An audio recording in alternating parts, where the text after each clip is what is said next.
What's going on, everyone? This is Dr. Mephisto and welcome to the ride. We're here again in Toronto. It's 1 degree, almost beautiful Saturday. And the guest I'm getting today is a OG hip-hop DJ superstar here in Toronto. And it's been around for a minute and I can't wait for you guys to discover him. Also, don't forget to subscribe to the channel if you like the content. Support us on patreon.com, link in the description below. And hope you enjoy this. Let's go.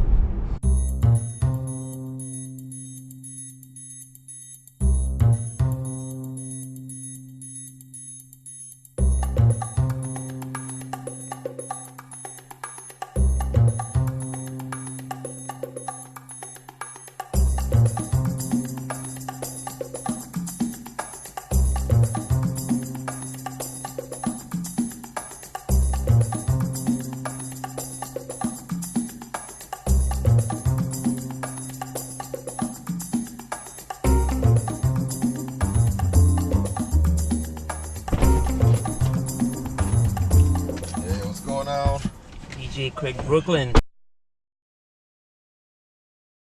Yes sir, yes sir. Good? Everything's good, everything's blessed. Nice seeing you too, bro. Glad we could meet up. Alright. So give me a quick introduction for people who don't know you. I am DJ Craig Brooklyn from Toronto. You know, also personal trainer, Muay Thai trainer, boxing trainer. You know? Yeah, I've heard that. I try to cover the spread as much as possible. You know? And what kind of DJ? What kind of you know what? That is a good question. I'm more of the everything type of DJ. You know, more I like the party rock type of DJ because I love entertaining. You know, I do the scratch DJing too somewhere. I used to do battle DJing back in the days, but I just love party rocking. You know, I just find it more engaging. So turntables? Oh, always turntables are there. I mean, turntables in the home. Yeah. They only come out when the price is right. Yeah. But you know, whatever I rock on turntables, I rock it on the controllers too as well. You know, it's like same thing, different tools. Yeah. You know? And where you come from? In terms of Everything, anything. Oh, in terms of like the music? When you were born? No. Oh, when I was born, like yeah. Were you born? I was born here, but I got a Cuban and Jamaican background. Okay. You know, my grandparents, my grandfather was Cuban, and my parents are Jamaican, so that's where my background stems from, and you know. But I call myself more of a nomad type of person where I just travel and see wherever I can, and I absorb whatever culture that I'm around whenever I get the opportunity to. So you must have a strong musical background. Cuba and Jamaica. yeah. Like I always, you know what? I always love music, and my mom will be more than happy to tell you the stories. Like it was one of the things as a kid that shut me up. You know, like my first toy that I ever remembered as a kid, like for Christmas, was the Fisher-Price turntable. I have no idea they made this. Oh yeah, man, Fisher-Price was dope back in the day, man. They used to make these little carry portable turntables before the portable tables were a thing now, and like you just plug it into the wall. Actually played records, you know. Was it actual record or like plastic record? No, it was actual vinyl records. My first 2 records that my parents bought for me when they gave me that gift was Raffi. You probably don't even know who that is, but Raffi, Baby Beluga, and Muppet Babies, Good Things Happen in the Dark. I remember those records like yes, I rinsed those records. Like those are like back in the days. Like I always used to play, and then my mom will always know. Like my parents will know where I was, because I always be playing that record like over and over and over again. It's just like, and then that kind of like stemmed into my love for music from there on. And I was always playing my dad's records, digging through his little wall unit, because he had all his records in the wall unit, pulling out different records that I wanted to hear and stuff. It just kept me entertained. Yeah, that's like one of the most of the greatest musicians started. They had heritage on their parents. Yeah, there's always some type of connection between you know, an artist and where that love first originated from. Yeah. And, you know, I always kept that with me, you know, that like these little things that help develop who I am as a person, you know, just like even the love of music and then the technical side of music. My dad will tell you how the amount of times he nearly kicked my ass because I used to open up the amplifier unit and the turntables just to see how it operated. I see. Yeah, like I was just curious. I was like, why is this thing turning? How to play music and stuff like the headphones. I remember he bought these expensive headphones, man. Like, and dumbass me, I was playing with it, and one of the headphones, one of the sides wasn't working. Yeah. So I cracked it open, and my dad came down. And he saw like he just saw it in pieces and flipped out. But I figured out the wiring. Right. And got it working again, and then when he realized it was working, all of a sudden it's like, oh, there's something wrong with the stereo, go fix it. That's funny. So he was pissed at first, but then he's like, oh man, you kind of got a thing for this, and then I just kept on dabbling in that ever since. Yeah, it's funny because when you start that as a kid, it gets really intuitive. Yes. And it's the same thing for kids today with computers and like technology is very intuitive for them. Yeah. So how did you start as a DJ? Was it like I guess like your first step in music was this Fisher-Price turntable, but yeah, I never started in DJing as the most typical stories that you might hear from other DJs. Like you hear guys be like, oh, I joined up with this crew and you know I practiced and so. I was always playing records, you know, like, you know, every year during Caravana, family used to come up and we used to have like little dance parties in our house. Adults would be upstairs drinking and cooking their food, and the kids would just be downstairs dancing to the music. And I knew all the records, you know. So I would just go there and just like put on a record and play it, or find a cassette tape or CD, and we would just play it and just have a good time from there. And like my first initial exposure to an actual DJ setup is from my cousin in New York, like my uncle Pronto, and that he had a turntable setup. Right. So when I got there, and I was like, "What is this?" And he's like, "Oh," and my cousin was breaking it down. My cousin Dwayne and my cousin Tamika were breaking it down to me. They were like, "Oh, you know, you put the record here, and then you know, you use the mixer, you bring it over here, and it plays it." And then, you know, the cassette tape was there set up too as well. You press here to record your mix. And I was like, that whole weekend, I didn't leave that one section. I was so fascinated in like how seamless like music could be put together. I was working on my own mixes. I remember it was I know one of the songs was like Brand Nubian, Slow Down. And then I think it was like an LL Cool J song, but LL Cool J said something about slowing down.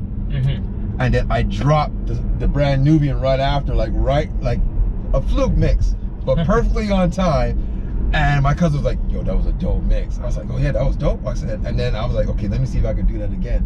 I must have had like a 90-minute tape of like 3 songs, just mixing back and forth.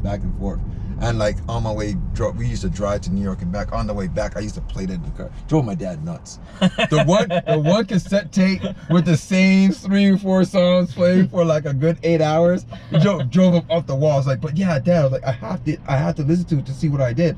And by the time I got back, I was like, that's why I started getting into like, oh, I gotta buy more cassette tapes. I gotta buy more music. Like I gotta see how this thing develops and where I could take it, you know. And that's really like my first exposure to it. Like there was no, yo, I was down with this crew, you know? Yeah, so you got exposed to like playing something and people would dance to it very early. Oh yeah, like, you know, my family is like a great party family, man. Like our cousins, aunts, uncles, when it's time to cut loose, we cut loose, you know? So, you know, it was always good to be like, you know, we gather around and it's like, oh, you know, go play this, go put on the music, and then we'll turn to music. The whole neighborhood will come on out and like party with us. To this day, if we have a gathering, the first name that they shoot, I'm gonna be like, "Craig, go put on something." You know, I'm like, all right, cool. Like, I'm the guy now. I was like, oh, you're a DJ. Like, go put on something. Even my uncle called me like a couple years ago, and he was like, hey man, I got these turntables, man. You want them? I was like, you know, they're Techniques. I was like, yeah. I was like, why you get rid of them? He's like, well, I know you appreciate them. So when you come down, come get them, and then we'll trade it up and stuff.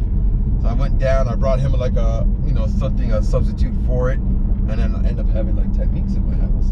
So it's just one of those things, man. Like that drawn to music. My family loves music, in the terms of we just love celebrating life, man. We live it, we enjoy it, man. When we get to cut loose, we cut loose and just take it as it is, and then we go back to normal life once the party is done. So what was the kind of music you were growing up on from your parents?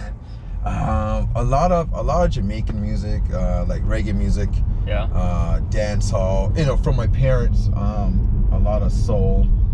From my grandmother really was into like soulful music, and she's the one that really supported everything that I did when it came to music, in the sense of she'd be like, I'll bring home music, and she'd like, oh yeah, that's this group from back in the day, they're really good. So they understood like all the samples? Yeah, they were just like, they just like, oh yeah, that sounds like this song from back in the days, and I'll pull up that song. It's like, oh yeah, they say, it's like, oh yeah. And my grandmother was just she knew that again, it's one of those things that it helped keep me in line, because I was a little bit of a bad seed, the black sheep of the family. But it helped keep me in line, and having those conversations about types of music, and seeing my grandmother dance, and then like my aunt will come out of the bedroom, she starts dancing, and all of a sudden just Sunday morning would be a jam session in the house, See, it's funny because I hear all those stories about how when hip-hop came out, and like older generation were like complaining how it wasn't music and all that stuff. But really it was like an opportunity to link with the older generation, because all those were songs that they knew. And then they can teach you, they can educate you about it.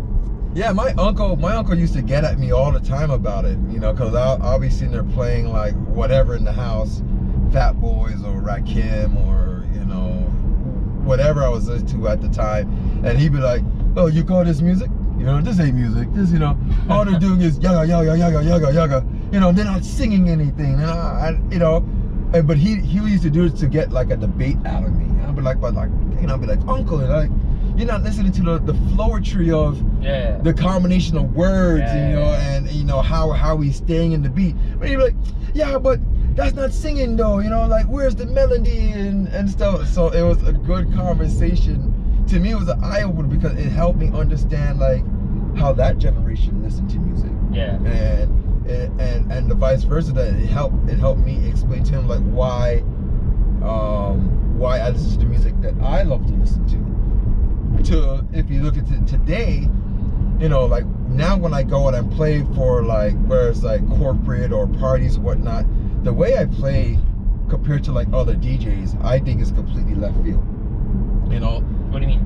In the sense, like some DJs will just only play bangers. Right. This is a hot tune. They'll only play that, and stay in that lane. They don't take the risk. They're scared to venture out and discover or see the type of reaction that's there.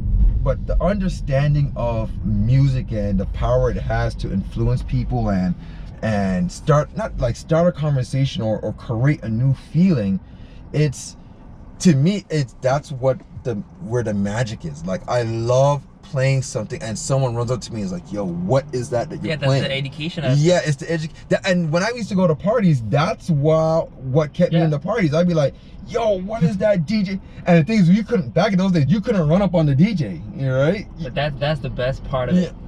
And that got dropped. Yeah, and that got dropped. Now, like, you got people running up on the DJ every Tuesday. Yeah, it's the business side. Yes. Right? Yeah. You don't want to lose business, so you want to play whatever they think they like. Yes. But I find that some people don't know what they like until they know that they like it. Well, yeah, that's the difference between like a chain restaurant and a real chef. Yes, exactly. you know, and people appreciate that, you know. Like I played so many in my career, I played so many places and spots, and I always get the same type of feedback where, you know, where's the venue owner or the patrons that are inside, they're just like, yo, we, you know, like you're like one of the best DJs we heard just because of the way how you curate your music. And they're like, what's that playlist? I'm like, I don't know the playlist.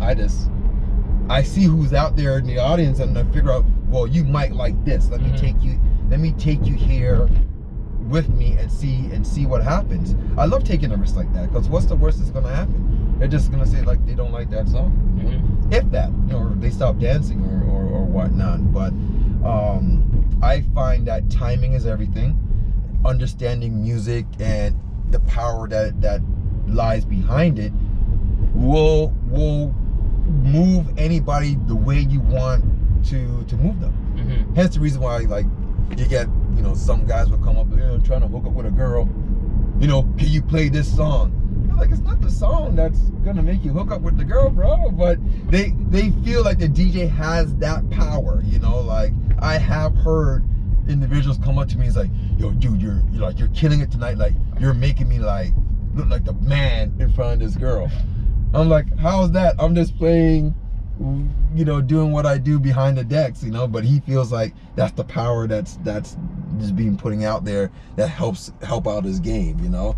You know, restaurants will be like, I have restaurants owners, they be like, yo, the way you play, people are staying longer, it makes the food taste better, you know. And you know, and you know, the people who are there eating, they'll come through and be like, I was going to leave, but then you played this song, and then you followed up with this song, so I had to stay for a few more drinks. Yeah, I've been there, done that. Yeah, see, yeah. So you know, the opposite is true too. Yeah, like, if the music sucks, you want to leave. Yeah, you want to leave. You're like, yo, you're not having a good time. You just want to be out, you know. So, I mean, you learn how to put your energy behind the music, and you know, and of course, I put my experience behind the music to create that type of journey and understanding between me and the people who are partying with me. And so, have you ever touched another element of hip hop? Oh, I touch everything. Yeah. There is no music that I have not.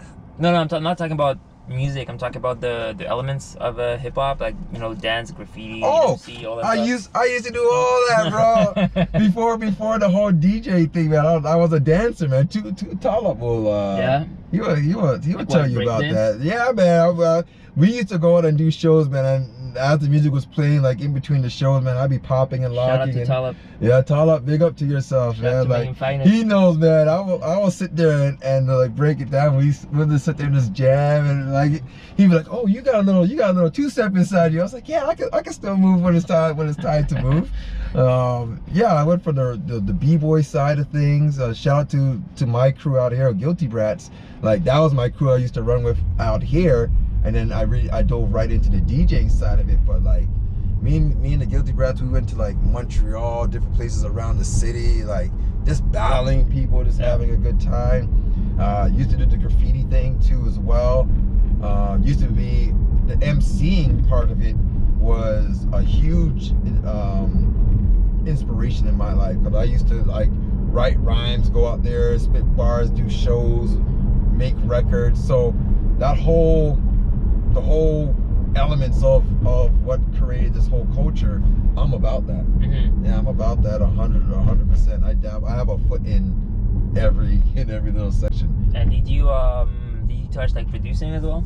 Oh yeah. Producing came along when I couldn't wait on producers to send me music. Yeah. You know, as a MC back in those days, I was, you know, the hardest thing was to schedule my time with my friend's time in order to go over there and write and record, or like just get music back. You know, it wasn't like now where you can just send a file over the internet. It was like we had some hardware out there. It was like, yo, I'm coming over. Like, nah, Ma Dukes is sleeping. She don't want to hear that racket right now. Come over tomorrow, you know. And we couldn't line up. So what ended up happening was an individual in the city named the Daydream Sound. We used to go to school together here and then out in Alabama. Okay. And when I was living in Alabama, perfect example, he was like the man when it came to like making music. Still is the man when it comes to like making music and musical history.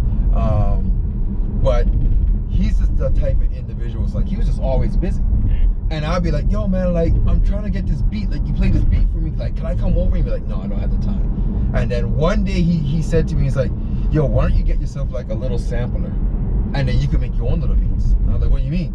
And he's like, yo, there's this little sampler that costs like, you know, $100. I still have it today. It was like Kai S20. He's like, you had like maybe like 4 seconds of sample time, which was like major back in those days, and like you could just like make your beats.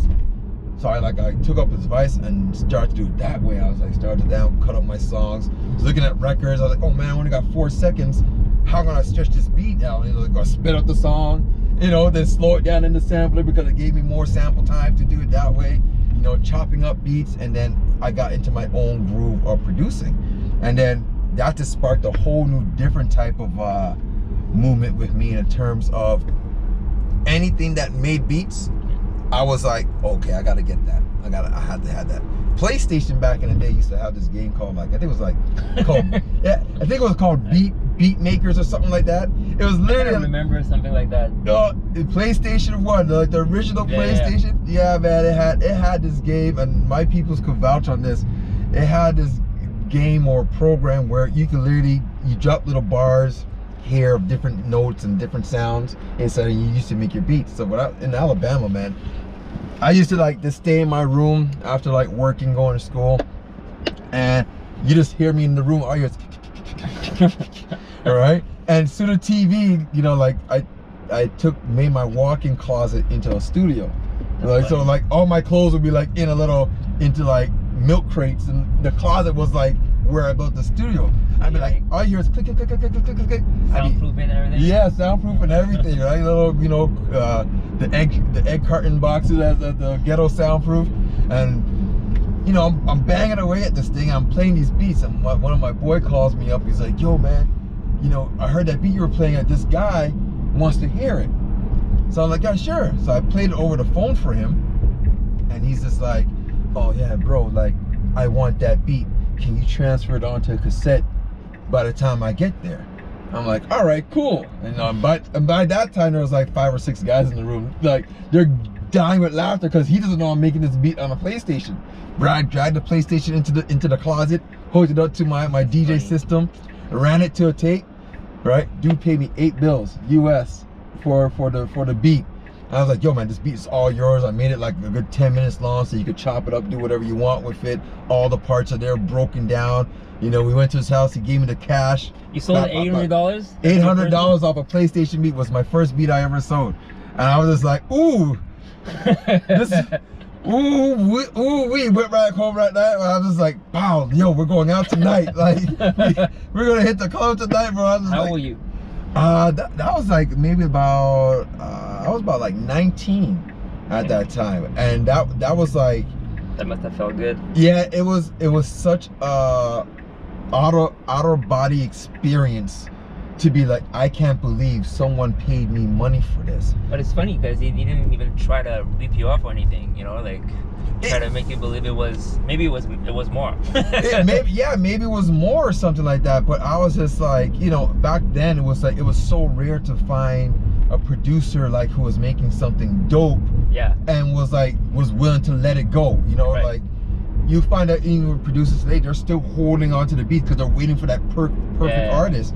I was just like, yo, this thing knocks. You know, like, yo, you want to go ahead, take it. I'll make another one. You know, I just make another beat another time, and we'll just kept it moving from there. But that first experience started the entrepreneurship of, yo, if I could make one beat and make $100 off of this, what would happen if I keep on making beats and finding people to buy it off of me? So right? You do that right now? You have stuff outside? I used to do the producing stuff, but I got fed up with people coming into my house, and then that's when the DJing thing like really kicked in. I was like, I didn't like people coming in my house because they were like being there for like all hours of the morning. Come there from like 10 o'clock the night before, don't leave until 7 o'clock the next morning. I was like, yo, dude, I want to sleep. Like, we can't do this, you know. And then at the end of the day, they might give you like a little $500 here, $800 there type of thing. I just wasn't about that, you know. Yeah. I mean, this one film producer, he was doing this film in India, and I must have had like maybe 15 beats, and he sent over one of the rappers that was gonna do the soundtrack for his film. We sat there for almost like 12 hours in my house, man. Dude ordered pizza to my house. I got my kids upstairs sleeping, and we were just like, okay, we want this beat, break it down here, take this, rearrange that, press it. We were working so hard, it fried out my computer. I had to call my boy. He brought his computer over, and then we had to continue to work on that and continue all the burning and everything from there. So hold on a minute. This when you stopped producing beats, was it when was that? Oh man, that was, I think my son was about like 4, so that was like almost over like 15 years ago. So it was before like the old, internet era where you can just no, the internet, no, there was no way you could have sent those files over the internet now, like how we do it now. It was all like multiple of CDs. Like we used to like CD number 1 out of 7, and then burn the next one and then keep on going from there. And that guy left with a booklet. So now that it's so easy, doesn't it make you want to like spend a little time on this sometimes? Nah, not really, man. My passion is DJing. Like, from time to time I'll dabble, I'll make my own remixes, my own little cuts here and there for myself. I find it to be like my therapy, especially when I'm traveling. I'll pull out like Ableton and go inside there and like design music and beats, because it helps keep my mind off the travel. Right. And it keeps me like nice and calm, and I'll be like, I'll like put songs together and so forth and so forth. Like, I have every trip that I go on, like I have it like, Hawaii or Japan, or it's based on, like New Orleans, and I make songs based on wherever I'm going. That's cool. And put those elements together. And I just kind of like keep it to myself. The few people who have heard them, they're like, yo man, like you should put it out there, but like that's my therapy. Right. Like I keep that for myself. Well, I'm just asking this because it's especially nowadays, like passive income kind of thing. Mm-hmm. Yeah, my passive income, I find I get that through like teaching. The Muay Thai and the boxing. But it's not passive; it's active. You're generating. Yeah, I get it. I mean, passive in the sense that's like I'm more relaxed about it, like. Okay, well, when I say passive, it's like you make that beat, you put it out there, and then it comes people back. Are gonna buy it, that and is you get true. money from it. Yes, that is true. But nah, I just didn't want to. I don't. Nah, that just never was my thing there. Mm-hmm. So like I find like other ways to do it. Like I do still do videos and then put that up there, and maybe once in a while people might buy like a little video clip of like what they call it now. My mind just went blank. Like B-rolls, like scenery shots and stuff. I know, like someone's like, oh, I like that clip of you filming the water. Can I get that for you? I'm like, yeah, sure, take it. That type of thing. But I'm not actually engaged that way, because DJing, and between the DJing and the gym, that really takes up all my time. Well, you need someone to do that for you, man. Yeah. And then you can pay that person with the money generated from it. You know what? My circle and my team is so small and tight. Like shout out to Diggy, man. Diggy is the one that brought me into the camera game, and he taught me so much of like how to shoot and angles and settings on the camera, how to really get things going. But I find like my setback with myself when it comes to, I guess, with the whole passive income side of it, is like I'm so particular in how I shoot and what I do, that if it's not done the way I expect it, I'm not putting it out there. Yeah, and that sounds like you need a marketing person. Yeah, like so. You don't like to do that. Yeah, cool. And people would be like, yo, that's fine. But like, no, this like that angle just is not right. And I would like erase the whole thing. I do that. I done that with production. I've done that with like mixtapes. People have listened to my mixtapes and be like, yo, this is dope. I hear that one little problem that might not, the average person might not hear. And I'd be like, yo, I'm gonna scrap it. I take it down and try to redo the whole thing. Or I just scrap it and start a whole new different project. It's like, I'm so particular that way. But my reasoning for that is, I used to come from an era where they used to throw bottles at you when you were trash. You know what I'm saying? Like, I used to have, shout outs to all my friends, man. They were brutal. If you suck, they'd tell you straight, yo, that was a trash performance. Yeah, people can't take it anymore. Yeah. I find like nowadays you can't tell someone that they're trash. You tell someone they're trash, you take it personal. It's like, we're not taking it personal. It's like, you just need to improve on your stuff. And you know, you don't really understand like how bad you are until you get a bottle thrown at your head. You know, like you know, like it is what it is. You know, like it's you from that perspective, it helps me to be like, yo, I'm not putting anything out until I'm 100% sure this is the fire that people are expecting, you know. And that's just the bottom line with me, you know. That's just the bottom line. I don't know what else to say about that. I used to throw in bottles, you know. Shout outs to all those who used to throw bottles back in the days. Thank God it wasn't me, but like shout outs to y'all. Shout outs to y'all, you know. So let's talk about boxing now. Yeah. What you want to know about my boxing? I mean, how you did a lot of things. Like, how did you end up doing some fighting? I was fat. Oh yeah. I was always been athletic, but I gained some weight over the last couple of years. I've only been boxing for about 5 years, doing Muay Thai for about 2. But I found that between working a 9 to 5, staying up late, poor eating habit, my average weight before I started to gain the weight was maybe like around 160. And then I turned around one day, woke up one morning, I was about 230. And I was like, yo, I can't be walking around like this.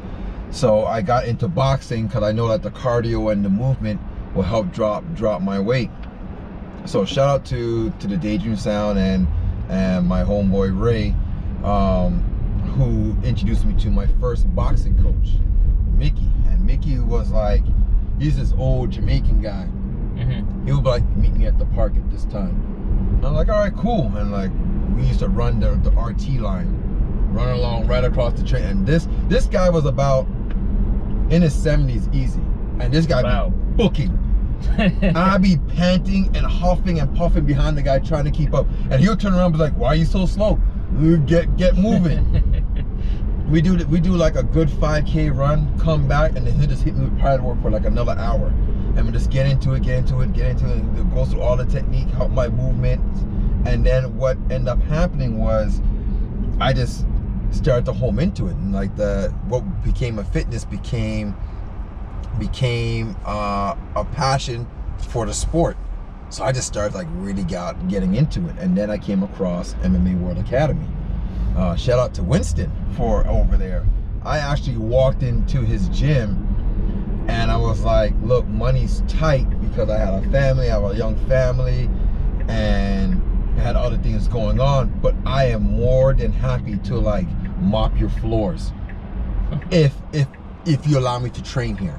And that's at the same time, that's where I got into like video editing. It's like, I'll mop your floors, I can do video editing. Like, I just need that chance for like just to come in and do some more work. And that's hip hop here, man. yeah, you know, and sure enough, he looked at me. He's like, you know what? I'm gonna give you a chance. And from that moment, I have never left that gym. And I went from mopping that gym floor, taking out the trash, running admin, and then getting in my little class here and there wherever I can, or wherever I could, to, you know, one day he was like, kid, do you have any problems teaching kids? I was like, no, I could teach kids. And it's like, okay, well, here's the basics. One of the coaches wasn't able to show up, and it just developed, and then I ended up getting my boxing license, I ended up getting my Muay Thai license, and from there I've just always been a trainer. So it's just been such a passion for the sport and for health. Like, I'm such a big advocate to it. I went from 230 we say like maybe like a year and a half ago down to I'm sitting at 180, like 180 easy, like, and moving strong, you know. So, you know, that testament, like, when, you know, like when people see me in the gym, it's like, yo, I remember when you first came in, like, you look like the Hulk, you know. Now you slim down and you're moving faster, you're like, your punches are there, and you know, you're more agile. Like I had to, like it's like I had to be like a living testament to everybody that walks in the gym, you know. And I tell people, it's just like, yo, it's not an overnight. I didn't wake up 230 and then the next day I was back down to 180. You know, like you put in the work. So now I encourage the young kids to do it. I encourage the adults to do it. You know, just put in the work, stick with it, because the result at the end of the day, you're gonna wake up one morning and you'd be like, ooh, you hot, you know, like you hot, you fire, you know, like you sexy, whatever your goal is. You're gonna wake up one day and you'd be like, damn, I always feel like I'm 21. You know, I'm 43. I feel like I'm 21. Like I'm out here with these young bucks, wrestling, boxing, kicking, you know, and they're like, yo, why are you still out here doing this? My friends are asking me, you know, why are you still boxing? I was like, yo, you can't stop. You haven't taken any bad hit? Oh yeah, I got knocked out. Yeah, my coach wasn't intentional, but the first time I got clipped on my chin, blacked out for about 5 seconds, woke up, and I was like, damn. Went back for another training session, got one in the nose, busted my nose right open. I was like, damn. And then I went to a sparring session,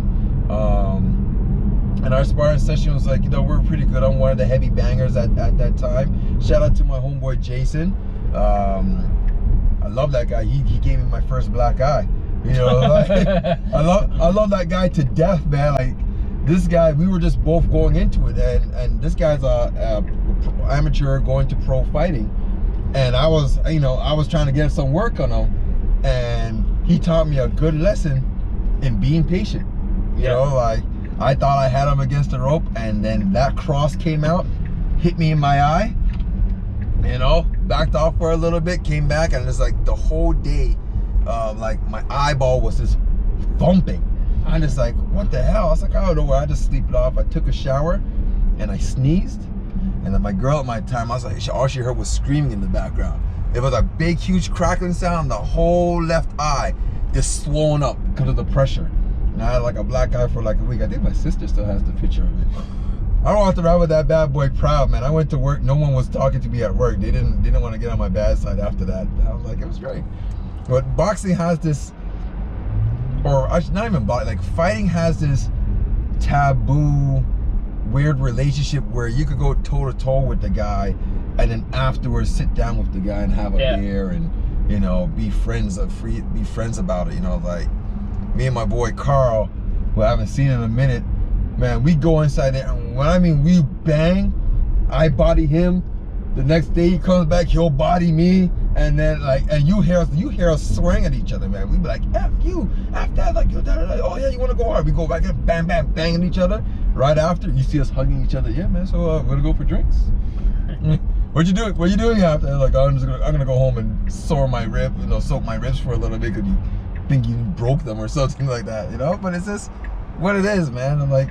So how long? Because you told me earlier you stopped eating meat. How long did you do that, and how do you combine this with boxing? Like, what?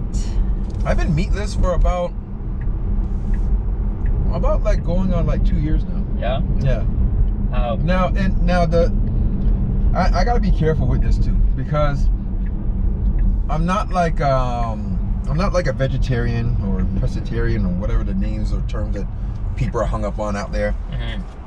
I just know for a fact that eating meat on a regular basis is not good for me, so I choose not to eat it. You know, granted, if you find me somewhere else in the world and there's nothing else to eat, I'm eating the chicken, I'm eating the cow, I'm eating the goat.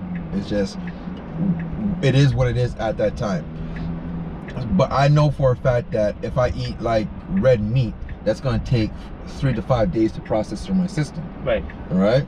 Chicken, same thing. Fish, about 2 days. And or like, you know, fruits and veggies, a couple hours is out your system. So having that understanding, if I want to maintain a certain body type and weight and energy, I know that eating meat is not the best thing for me. There's other alternatives. I got high protein nuts and stuff like that. There's like nuts, grains that I could go ahead and eat, find it in the fruits and vegetables. Because my belief is, the strongest animals on the planet don't eat meat. Yeah. So why am I eating meat? You know, if they could be strong, then I could be strong without eating the meat. I was in New Orleans a few months back. I couldn't find a vegetable to save my life. I was like, well, I'm eating the meat, man. I was eating alligator meat. I was like eating chicken. I was like, alligator? Alligator, man, it's good. A little bit chewy, but it's delicious, man. If you go to the right spot, it was like it's great. New Orleans is a wonderful place when it comes to like food and drinking. You know, like it's just a different culture. Salty. Yeah. Everything's salty, like, but you know, at the time, that's all I had to eat. So I ate it. When I came back home, flushed all that right out my system and right back on my diet. You know. So you travel a lot for DJing? Yes, I love to travel and DJ at the same time. All right, tell me more about that. I mean, a lot of times when I travel, I always try to find an opportunity to like DJ or, you know, like party rock. Oh, so it's vacation and then you travel, or is it like people? No. Sometimes people bring me. The first time I went out to Japan, that was just me going out to Japan. And then the second and third time, they invited me out. They're like, we want you to come back. When can you come back? I was like, I'll come back here. And they just took care of me. In terms of like, took care of the flight, put me up in a room. Made posters and flyers, like really made me feel like a superstar at the time to do it. But I have this thing where it's like I always try to find opportunity to share my love for music with whoever, because I just think it just brings us better. It brings us closer. It brings us close together as a people, really. You know, once you have that love for music, there's always that bottom line where everyone could relate and be like, oh man, this guy really knows his thing. Did that, and I did that in when I went to New Orleans. I went there for my cousin. He was doing a Halloween block party, and he's like, hey man, you want to DJ? I'm like, yeah, bet. You know, and sure enough, you know, the following year I got called back to do a wedding, and then I met this other cool DJ Chicken. Wow, shout out to you, homie. DJ Chicken was like, yo, dude, like the type of music you play, you know, he's not very experienced with the culture side of the Caribbean side of things, because in New Orleans they got bounce. You know, up in Toronto we got so much cultures going for us. What do you mean they get bounce? It's called New Orleans bounce. It's their type of music. So it's a lot of like brass bands. Right. Yeah, a lot of brass bands and big band that's in their music, and it's like almost like the twerking side of it, like Juvenile, like that's like the New Orleans type of style. But when I was hitting him with like a little bit of the soca and the dance hall, he was like, bro, like this is like next level type of thing. And when he was playing, I was like, dude, like these songs were like, what is this? Because we don't get it up here. Like, yeah, we have access to the music, but like you can't play bounce music up here and these people will rock with it. They'd be like, we don't know what this is. Yeah. So they'll put on their guard. But that love for music that me and him were sharing at the moment, you know, we sat there, we just automatically exchanged numbers. Like, yo, when you coming back? I'm like, yo, set something up, I'll be back. You know, like it's New Orleans, it's right there. We'll go. You know, so I've been there, been like Miami, been to New York a couple times, did stuff in like Montreal, stuff in Ottawa, Edmonton. Anytime I feel like jumping on a plane, I always walk with my DJ set, because you just never know. You know, you just never know when that opportunity will come up, and then when it does, I'm just always ready to go. You know, they're like, they appreciate the fact it's like, oh man, this guy just comes in and do his stuff, and I don't like. You know, a lot of times I just do it just for the fun of it. You know, it's like I'm already out there, and then if they give me money or put me up somewhere, that's just the cake. You know, yeah. The cake is there. You know, so you know, but connecting with people and you know, understanding and building relationships, I'm all about that, and DJing helps bring that forth. So I have no problem jumping on a plane and going anywhere, especially if it's going to build a good relationship out of it. Do you keep up to date with all the music that come out these days? Like, what's your thing? I keep update with it. I'm picky as hell though. Yeah. But I just don't mess with a lot of things. Like some of the music now, it's cool, but I don't mess with it. Maybe like the younger generation, they'll mess with it, and that's dope for them. But I would take the best out of that lot. Are we talking hip hop here? We're talking hip hop, Okay. yeah. So like the hip hop now that we're hearing is like, I don't even know what they call it now. I guess it'd be like the trap style, but that Drake sound was a little bit slowish. I see people dancing to it, and I'd be like, I don't know what exactly you're dancing to.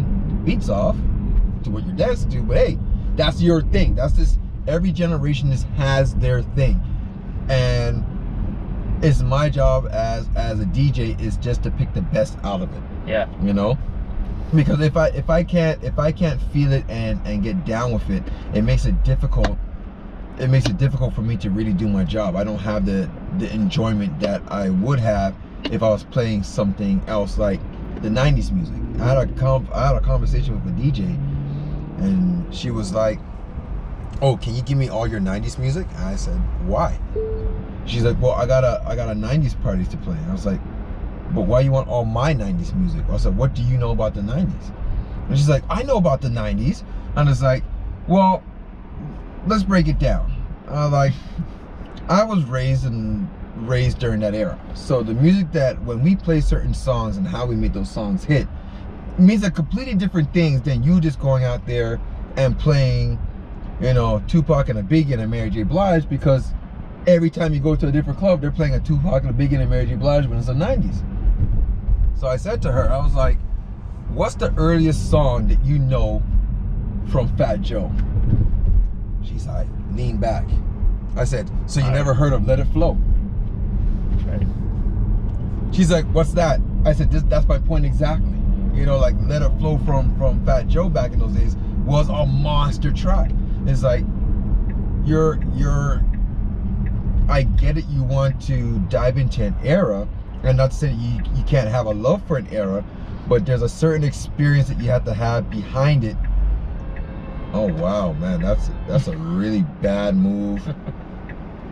Very bad move on that driver. Yeah, you gotta have that type of experience behind it in order to play it. Therefore, because she's Ethiopian, she's like, "You fuck with Afrobeats, and you know so much stuff about that when I hear you play Afrobeats, I'm highly impressed." Because she goes into music, I'm like, "Yo, what is that? What is that? Oh, that's dope. What is that?"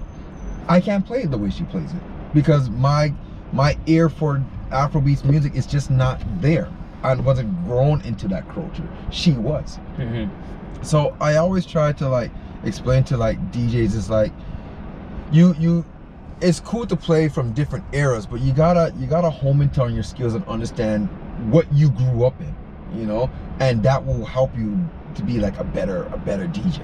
It makes you a better rounded person, a better entertainer, or whatever you want to call yourself out there. And so you stay in the spectrum of hip hop because you know that, or you? No, I go.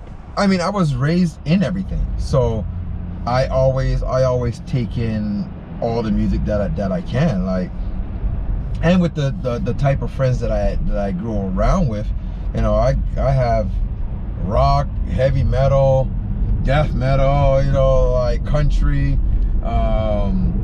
Latin, soul, R&B. Like, if you look into my crates in my laptop, there must be like over 40 different genres inside there, based on the type of stuff I sit there and listen to and collect.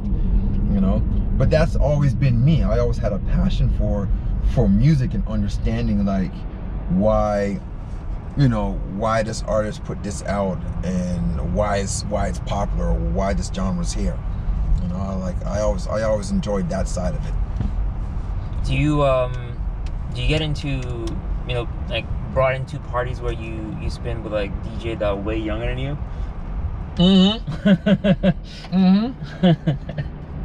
All the time, because people think that I'm younger than what I actually am, and up showing, or you know, what ends up baiting out my scene is when I start playing, because the particular way I play and how I play is far different from a lot of young DJs that are playing now. Not to knock them, they're doing a bang up job, but there's just like little things that's missing on a lot of them that kind of like expose them and expose like how far of a DJ that you really are. And they hear it.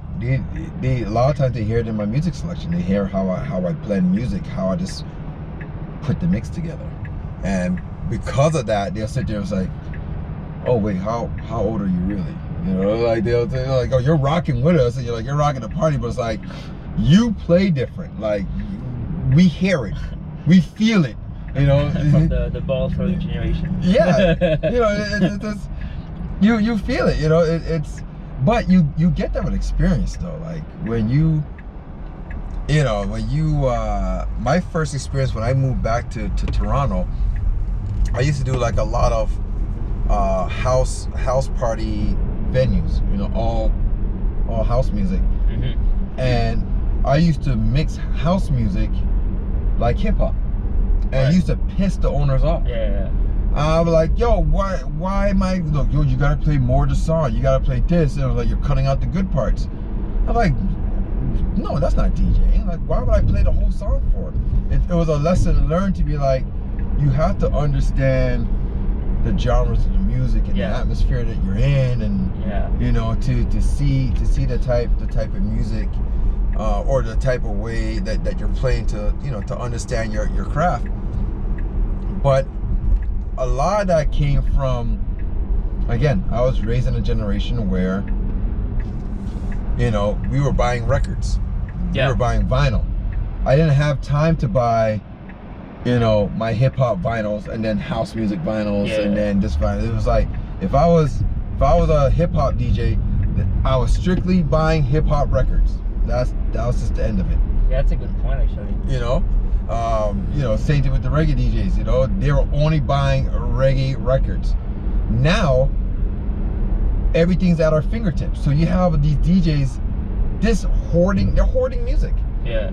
But they don't understand it. You know, that thing about asking your whole library, like. Yeah. You know, just like, why are you taking my whole library for? You're like, you don't know how to play. And then when they do get access to it, they're like, they're playing the exact same thing the other DJs were playing. I was like, but you have my whole archive inside there. Like, you could have fished in there and dug in deep, you know, and really make yourself a good set out of it. Oh, it's a two-edged sword. Yes, it is, right?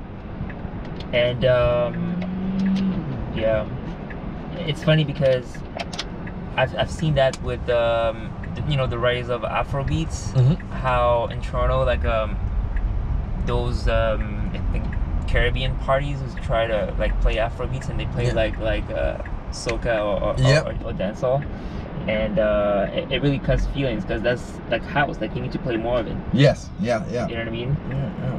And do you look into like maybe more world music outside of African? Like right now I'm exploring a lot. Like I've been always attached to Brazilian music. Mm-hmm. And there's a lot of shit going on there. Music. Yeah. I mean, outside of bossa nova, samba, and all that stuff, there's a lot of like street music that's been. Did they call it Brazil? Brazil. What's the name of the street music they have for Brazil? I don't know all the terminology, but I'm looking into baile funk a lot these days. Yeah. There's that dance called passinho. Yep. And I'm more all about dance. Like I get a lot of my music through like dancers. Yes. You know, mm-hmm. Battles and stuff like that. Yes. So that's my thing. And this dance from Brazil, it's been getting more popularity. Because like Russia and Brazil are part of like the last generation that are really growing in the dance. The dance area, yeah. And with that emerged some stuff that we would actually. It's funny because we would never have known those things without internet. Yeah, the internet has made the world so much smaller, but at the same time, so much worse. You know, it's like it's great to have that access to so many places in the world to see what's going on. Like I just dabbled into, or I stumbled upon this Indian song, and when I mean I heard it as playing, I was like, yo, this is so dope. And I ended up dropping it. I forgot where I was playing, but I ended up dropping in the mix and layering on top of like another hip hop beat. People were like just losing their mind because of the culture inside there. And sure enough, you know, there's like a few East Indian people there that they knew it.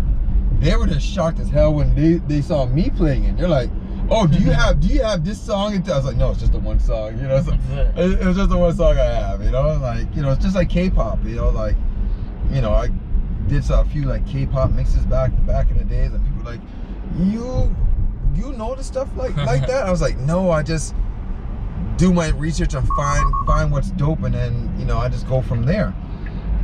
You know, but I love having that open ear for it, and it's like discovering something new. It's like, what's the sound over here? You know, what's the style that's going on? Why, you know, why does it have such a huge impact on that culture? You know, I think it was Timbaland that said it too as well. Oh, yeah. Like, he'll go into like other cultures and like really dive into them to be like the writing scheme of how they do their music, because the way they tempo out their drums is completely different from how we do it, you know. And that's how you get these like dope patterns and songs that come about from him, is because he's understanding the different cultures and styles of music. Awesome. Do you have maybe like a type of music that you usually don't mess with, or you don't like to mess with? I don't really like to mess with country too much. Yeah. But I try to. I think once a thing that gets overbearing, I don't do it. So, in other words, I don't do like soca fets. I don't do like dance hall or reggae parties, because it's too much of the one thing. It's a one vein. It's a one vein type of event. I try to stay away from those, because I find like, for me, it kills the appreciation for it. You know, I like a little throw curveball inside there. You know, I like even like with 90s parties. I don't really like going to 90s parties because they only stick with like R&B and hip hop for the most part. You know, you got 90s hip hop, you got 90s house, you got 90s, you know, 90s drum and bass. Like, there's so much other like stuff that's rolled into these things. You know what it is? You could dive into it, right? You know what it is? I think it's the binging generation. Oh yeah. They binge on one thing and you're just like, ugh, there's so much more. You know, and it sucks to be a DJ. It sucks to go out to be in front of the decks and try to have a good time, because your ears always open. And so like, I'm trying to have a good time, but like, you catch me at some point in the night just kind of like just listening. And I'll be like, oh, this DJ's gonna do this DJ's gonna do that, and then it ruins my experience. So I try to like find events and parties that go to where I know the DJs are a little bit more well versed in their music, that I know that I'm gonna get a little bit of something, plus get a treat of something completely unexpected, you know? Because then that creates my love for party going again, and it also encouraged me to go back and you know, really dive into my music and create something new, because I know there's another DJ out there that's kind of like, oh, he listens to music the same way I listen to music, but he took it one step further. I need to up that, you know? So yeah. Do you go to a lot of jams? Nah, not much, because I'm so picky. Yeah. Like, well, I'll send you an invite to my next one. yeah, you know, I tried to come out to the last one that you did. I ended up getting booked last minute. Right. Yeah. So I was like, dang it, I like wanted to come out and support. You know, I support like my peoples who, you know, I love hearing like the new DJs coming out, and when I get the chance to go out and see them play, because I'm still educating myself in this art form. You never stop learning. the second you think that you know it all, you're dead. Yeah. You know, like that goes your career. You know, so like I always like to go out and be like, oh man, this is why is that DJ mixing this way? Or like, oh, okay, how are they digging for their music compared to how I'm digging for my music? You know, so what I do, the rare occasion when I do get to go out and, you know, have a good time, you know, that's when I do it. The only problem is, like, in this city, it's hard to find a party on a Monday, Tuesday, Wednesday night when I'm free, you know. Thursday, Friday, Saturday, right, yeah, 90% of the time I'm working, you know. So you know what you said, I find I have a very different experience when you said you know, like, we didn't experience those music back in the day the way you're gonna listen to it. I find, like, most of the music I have, it's like when you're that kid who dive into your parents' music, you don't listen to it the same way they did, but you still have your own experience to it. And most of the music I get, and that's what I like, is that I'm gonna listen to you know, an album that everybody talks about, but I don't. yes. And I'm just gonna pick whatever, you know, make me feel something. It's not necessarily gonna be the bangers that everybody likes. Yes. You know what I mean? So from that, you build your own experience with it, Right. and you can build your own story with it during your set, and yeah. So yeah, I kind of diverge a little bit on this. Oh no. That's dope, man. Like, yeah, but that's how it is. Like, you know, I done weddings. I did my mom's wedding, and they were like asking for certain music and just playing stuff from like her era.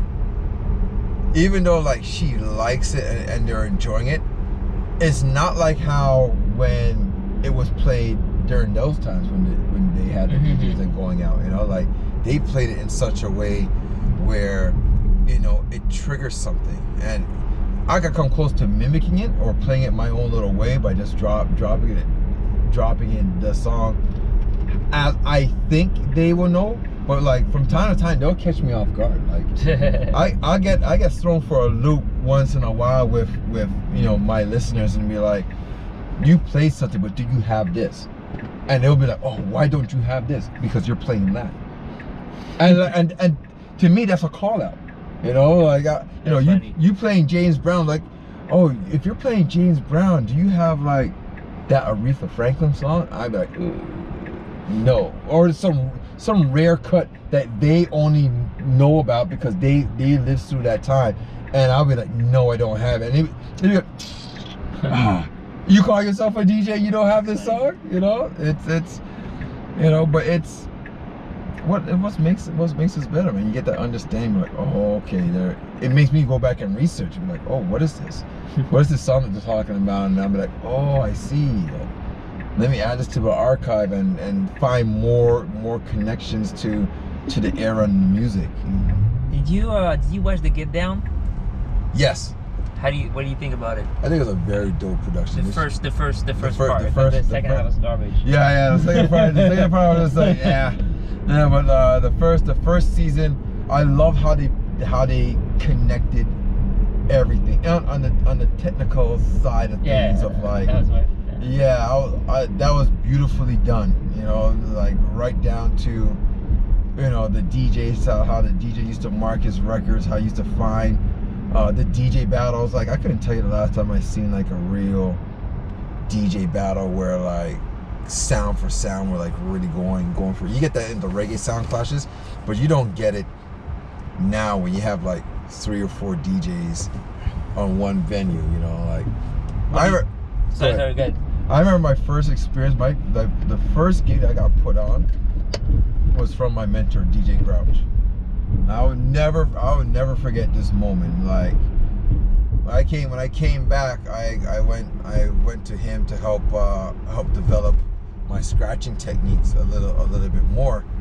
And you know what, building up our friendship, we he's like, hey man, there's this party that I'm doing, do you want to be my opening DJ? I was like, yeah, cool, yeah, for sure. I remember that night I looked at him, I said, I'm going to eat your food. You know, like, I said, I am coming for you. And like at that point, I was putting it out there like on Facebook. I was like, yo, I'm playing here with DJ Grouch. Just let you guys know, I'm eating DJ Grouch's food tonight. Like, I'm coming to take that title from him. And he was like, I would never be. He hit me with a message. He's like, hey, listen up here, young Padawan. Like, I know you're like you're excited, but I'm gonna go win. I said, please do go win. And when we went in on that night, I started to play. I was like pulling out every single secret banger I knew, cutting it up the best that I could. And Grouch is there, and like he would run his set. And it got to like one point, like I will play and I'll hear something and I'll jump on my deck and cut into this middle of his mix and do something. And like that friendly competition of like, who's gonna walk away with the most talks of like who was rocking the party that night. It was this, I loved that from those days. You know, it's like that hunger to be like, I'm trying to outprove this other guy. We didn't play each other's song. If I played a song that was in his deck, he would not touch that song. Now you go to a party like 3-4 DJs on the deck, you're hearing that one song, each DJ was playing that same song in that deck. You're just like, but why?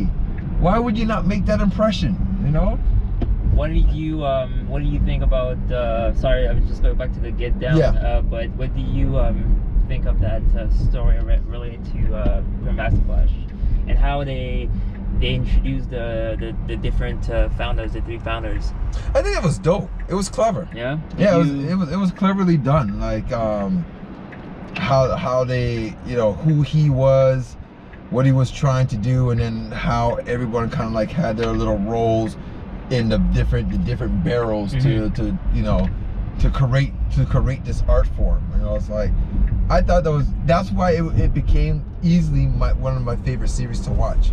And what do you think of how they brought or didn't brought Africa Bambaataa in the picture? I mean, I think they didn't shine on him enough.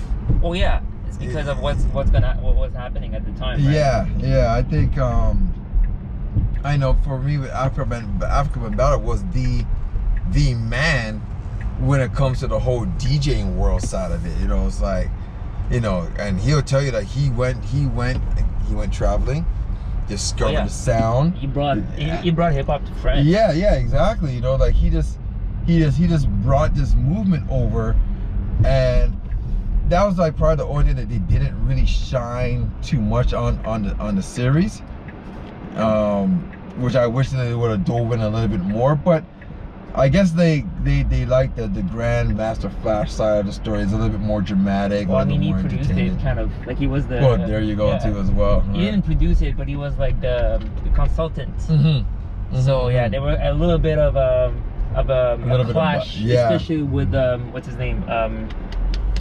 Kool Herc. Kool Herc. Yeah. You know, there's some story here. Like they don't talk anymore. I'm not gonna touch that because I could say something on it, but I'm not going to. All right. Don't want to start no you know, the online problems with my thoughts on that. But I do agree with Kool Herc. I leave it there. But yeah, they could have. I mean, I think with a lot of things, like when you have that much control over something, you're going to be a little bit biased. Obviously, it's always the case. Yeah. All right, man. We're gonna wrap this up. Thank you so much. It's a pleasure, man. This was amazing. It was a good one. All right, then maybe we'll try to do something together one day. Yo, whenever you're ready. I mean, now I know that. Now you know you do your thing, man. We gotta like do a little sound clash. Bring it to my world a little bit. There you go. Yeah. All right.